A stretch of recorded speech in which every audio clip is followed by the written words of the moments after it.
राधी बाहेरून कसे पडले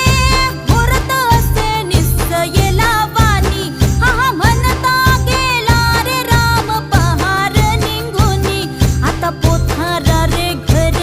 सुधारा रे पड झडी करी सन सारवन